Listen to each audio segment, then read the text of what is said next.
తాకట్లో ఉన్న మీ బంగారాన్ని విడిపించి ఆ రోజు ఆన్లైన్ రేటుకి కొంటాం. Sharma gold company. జనవరి నెల ముగుస్తోంది, ఫిబ్రవరి క్యాలెండర్ రాని వస్తుంది. అయితే ఈ కొత్త నెల కేవలం తేదీలు మాత్రమే కాదు, మన జీవితంలో కీలక మార్పులను కూడా తీసుకొస్తుంది. బడ్జెట్ హడావిడి ఒకవైపు, నిత్యావసర ధరల సెగ మరోవైపు. గ్యాస్ సిలిండర్ నుంచి మీ కార్ ఫాస్టాగ్ వరకు, మీరు వాడే క్రెడిట్ కార్డు నుంచి విమాన ప్రయాణాల వరకు అన్నింటిపై ఫిబ్రవరి 1 ప్రభావం చూపనుందని కూడా మనం ఇక్కడ చెప్పుకోవచ్చు. ప్రతి నెల 1 తారీఖున చమురు కంపెనీలు గ్యాస్ ధరలను సమీక్షిస్తాయి. ఈసారి కూడా ఫిబ్రవరి 1న కొత్త ధరలు విడుదల కానున్నాయి. గత కొన్ని నెలలుగా మనం చూస్తే వాణిజ్య సిలిండర్ల ధరలు తగ్గుతూ వస్తూ ఉన్నాయి.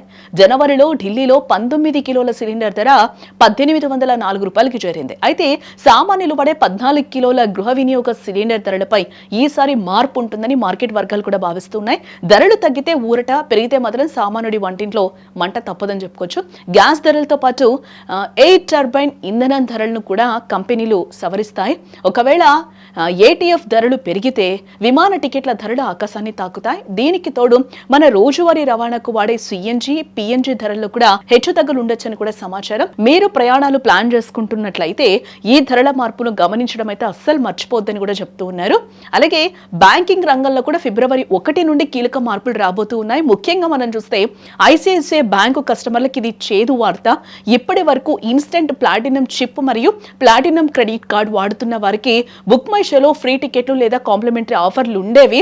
బట్ ఫిబ్రవరి 1 నుండి ఈ 2 కార్డులపై ఆ ఉచిత టికెట్ల సదుపాయాన్ని నిలిపివేస్తున్నట్టు బ్యాంకు కూడా స్పష్టం చేసింది. అయితే మిగతా కార్డుదారులకు ఈ సదుపాయం యథాతథంగా కొనసాగుతుంది. బట్ మీకు పొగాకు లేదా పాన్ మసాలా అలవాటు ఉంటే ఈ వార్త మీకోసమే. ప్రభుత్వం కొత్త ఎక్సైజ్ సుంకం మరియు సెస్ ను నోటిఫై చేసింది.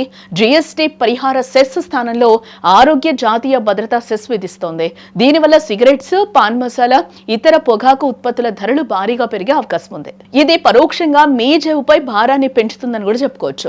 మరోవైపు వాహనదారులకు ఒక మంచి వార్త అని కూడా చెప్పుకోవచ్చు. కార్లు, వ్యాన్లు, జీపులకు సంబంధించిన ఫాస్టాగ్ కేవైసీ ధృవీకరణ ప్రక్రియను ఫిబ్రవరి 1 నుండి సులభతరం చేస్తూ ఎన్హెచ్ఐ కీలక నిర్ణయాన్ని అయితే తీసుకుంది. ఇక బ్యాంకు పనుల విషయానికి వస్తే ఫిబ్రవరిలో మొత్తం 10 రోజుల బ్యాంకులు మూతపడనున్నాయి. ఇందులో ఆదివారాలు, 2 మరియు 4 శనివారాలతో పాటు ఛత్రపతి శివాజీ మహారాజు జయంతి వంటి పండుగలు కూడా ఉన్నాయి. కాబట్టి మీ బ్యాంకు పనులను ముందే ప్లాన్ చేసుకోవడం ఇక్కడ ఉత్తమమని కూడా చెప్పుకోవచ్చు. ఈ మార్పులన్నీ సామాన్యుడి జీవనశైలిపై ఎంతో కొంత ప్రభావం చూపిస్తాయి.